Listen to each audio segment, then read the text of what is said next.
And how else would Dan Lanning begin but against his former boss, Kirby Smart and Georgia? This game will be played in Atlanta on September 3rd to open up the season. So a road game is what you're telling me? No, it's a neutral. It's a neutral. It is not a neutral. I understand. I can't wait to see some of those games in Las Vegas, but what a test to kick it off. And then this game, always great. Week 13, of course, on Friday night. You can usually pen this one in, as you know.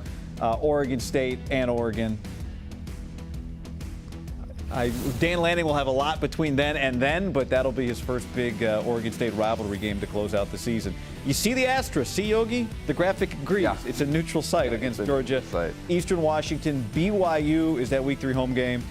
You don't see back-to-back road games until that Cal-Colorado stretch. Well, look, you referenced the stretch at the back end. I go to the stretch on the front end after BYU. Washington State, Stanford, Arizona.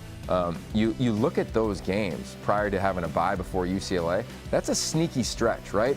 We know what can happen at Washington State. We saw it a couple years ago, right, when the Cougs put it on the Ducks. College game day was a crazy environment. It's got a chance to have another crazy environment there. Stanford's going to be better. They're just going to be better. Like, they're not the team that we saw this season. They're going to return one of the more elite passers in the country in Tanner McKee. Got a lot of skill players and Michael Wilson.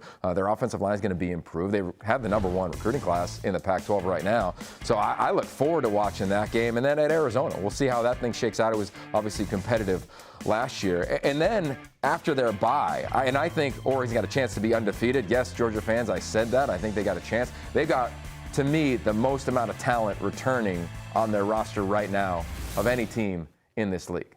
They're going to be able to go in just like they did on the road at Ohio State, a true road game, right, against Georgia to go get a victory there. If they can, they'll be undefeated when they host Chip Kelly and UCLA off a bye week. Can you imagine that drama after everything we've gone through on the coaching searches and the rumor mill of Chip's history, of course, in Eugene?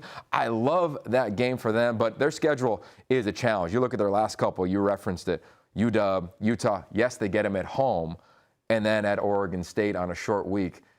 If they get back to the Pac-12 title, which I think they got a strong chance to do, it's not going to be easy. And we know with that opener what a loss can do, minimal margin of error. But I'm bullish on the Ducks. I hope all the players stay. They'll continue to add players in recruiting. Excited about their schedule.